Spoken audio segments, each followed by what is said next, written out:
गाव गावबागावनि गादिखौ लानानै बर' हारिफोरखौ दा दखायबाय दा थाखा आंखायो सिदा बाथ्रा आंनिफ्राय मोनसे चेलेन्ज नोंसिनिसिम नोंथांमोनहा आंखादों आङो जुदि एलायन्सआव नङाब्ला नोंथांमोनहाबो सिदा बाथ्रा नोंथांमोनहाबो सरकार दानो हानायनि नोंसिनाव गोहोबो गैया खेमथाबो गैया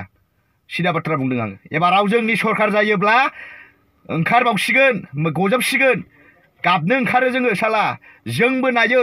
गुवाहाटीनि एक्स एनडिबि आदामोनजों लोगो नांनानै जोंबो रन्जन सारमोनफोरखौ नायफायो जोंबो नुहैयो बिसोर माबायदि जायगायाव दोङो जों भिडिअखौ गोसो होनानै खोनासं दिनैनि भिडिअआहाय एसे बेलेग जानो थांगासिनो आरो ओरैबायदि धामाका जानो थांगासिनो दोङो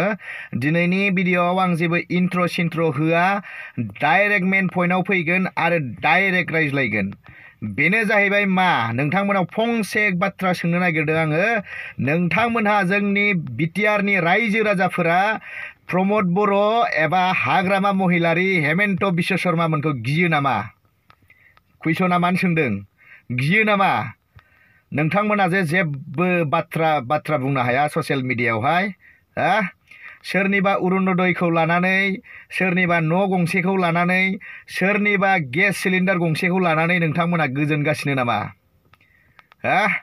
गाव गावनि बेसेन गोसा भटखौ फानगासिनो दोङो नामा मानो सोंदों खोनासं एप्रिलाव इलेक्सन जानो थांगासिनो दोङो एप्रिलावहाय बुजिदोंना मोनफ्रोमबो राजनितिकफ्रा गाव गावबागावनि स्वार्थनि थाखाय ओरैबायदि बानायगोन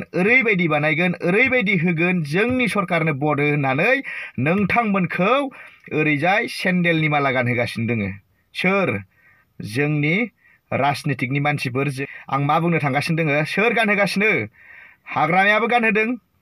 प्रमदआबो गानहोदों बिश्व शर्मानि जोंहा हेमन्त बिश्व शर्मानि नेतृत्वत जाय बिथांमोना केन्डिडेट गेलेगोन बिथांमोनहाबो नोंसोरखौ मा खालामगासिनो दङ बा नोंथांमोनखौ माला गानहोगासिनो दोङो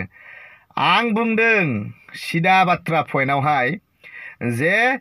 मोनफ्रोमबो पार्टियाहाय जोंनि रायजो राजाफोरनि सिगाङावहाय थाङै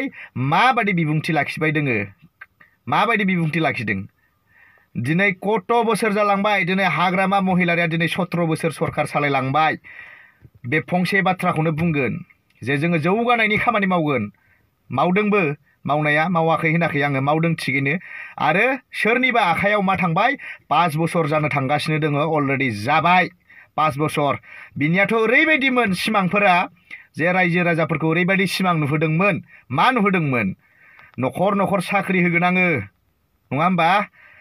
सिमा बारायजोब्बायनो गासिबो सिमा बारायजोब्बाय जोंना बिटिआरआ ओरैबायदि जोंना सनितपुरसिम ओरै गहपुरसिम ओरै जाहैजोबथारसिगोन गासिबो सिमायानो बारायजोब्बाय गासिबो जाजोबथारबाय न'खर साख्रि मोनजोबथारसिगोन जाहैबाय ओरैबायदि मोजां लेक्सार होलांनानै दिनै मा जाखो नै 5 बोसोर जोबलांबाय आरो मोनसे खोथाखौ बुंलांनो बावदों आङो एक्स एनडिबि आदामोनहा दिनैसिम जेलाव दालि गेसाव जानानै दंगासिनो दोङो बेखौ सोर नायदों 5 बोसोर जोबलांबाय बेबो गैया आरो गोदानै एजेन्डा लानानै गोदानै मा खालामदों इलेक्सना फैगासिनो नालाय एबाराव बुंफैबावदो एबाराव जोंनि सरकार जायोब्ला ओंखारबावसिगोन गजबसिगोन गाबनो ओंखारो जोङो साला जोंबो नायो गुवाहाटीनि एक्स एनडिबि आदामोनजों लोगो नांनानै जोंबो रन्जन सारमोनफोरखौ नायफायो जोंबो नुहैयो बिसोर माबायदि जायगायाव दोङो जोंबो नायहैयो जोंबो बुजियो नोंथांमोना गाव गावबागावनि राजनितिकखौ लानानै आंनि मेगनखौ नाय नोंथांमोना गाव गावबागावनि गादिखौ लानानै बर' हारिफोरखौ दा दखायबाय दा थाखा आंखायो सिदा बाथ्रा आंनिफ्राय मोनसे चेलेन्ज नोंसिनिसिम नोंथांमोनहा आंखादों आङो जुदि एलायन्सआव नङाब्ला नोंथांमोनहाबो सिदा बाथ्रा नोंथांमोनहाबो सरकार दानो हानायनि नोंसिनाव गोहोबो गैया खेमथाबो गैया सिदा बाथ्रा बुंदों आङो बिटिआरआव जोंनि बिटिसिआवहाय सोर साबैसेया सोर हाग्रामा महिलारिया मा एलायन्स नङालासिनो सरकार दाबोफेरदोंमोन नामा प्रमद बर'आ मा एलायन्स गैयालासिनो सरकार दादों नामा माखौ जुजिबाय थादों एखेलगे ज' फैनानै गेलेफै एखेलगे ज' जानानै बर'जों बर' ज' जानानै साला राजनिति गेले बिटिआरखौ बासाय बिटिआरखौ मोजाङै जौगाहोलां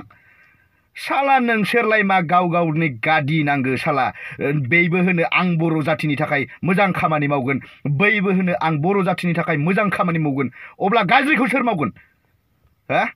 गाज्रिखौ सोर मावगासिनो दा बिराद मोजां जालांजोब्बाय गासिबो जोंना रन्जन सारा गसिगोननो बिथांनि हियारिंआथ' फैगौ टाइमा मोनफैबाय थायो नाथाय केन्सेल जालांबाय थायो मा बेफोरो आं होनखादों रायजो राजाफोर रावखौबो दागि जोंहा बुंनो हानाय मोन्थाय दङ मानोना जोंबो बिटिआरनि साफा साफा भटार्स जोंहा बुंनो हानाय मोन्थाय दं आरो रायजो राजाया बुंनो हानाय मोन्थाय दं आरो बेखायनो होनदों आङो सोरबा पलिटिशियानफ्रा जुदि सोरबा राजनीतिक हान्जानिफ्राय नोंथांमोनखौ जुदि गोदै बाथ्राजों जुदि बुरखायहैदोंब्ला गेस सिलिन्डार थरसे होनानै बुरखायदोंब्ला न' गंसे होनानै जुदि नोंथांमोना गोजोननाय दङब्ला नोंथांमोनाबो डाइरेक्ट बुंनानै ला बुजिदों दिनै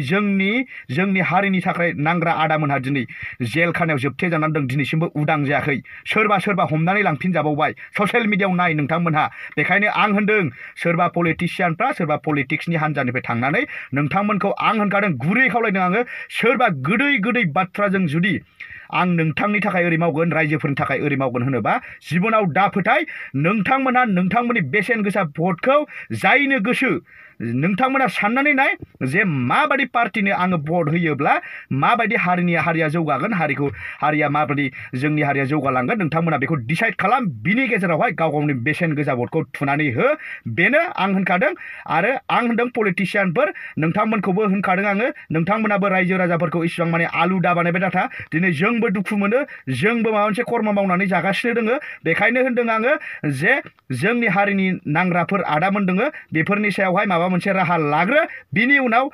जों मानिगोन नोंगौ हारिनि थाखाय मोजां खामानि मावदों होननानै दोनबाय बाय बाय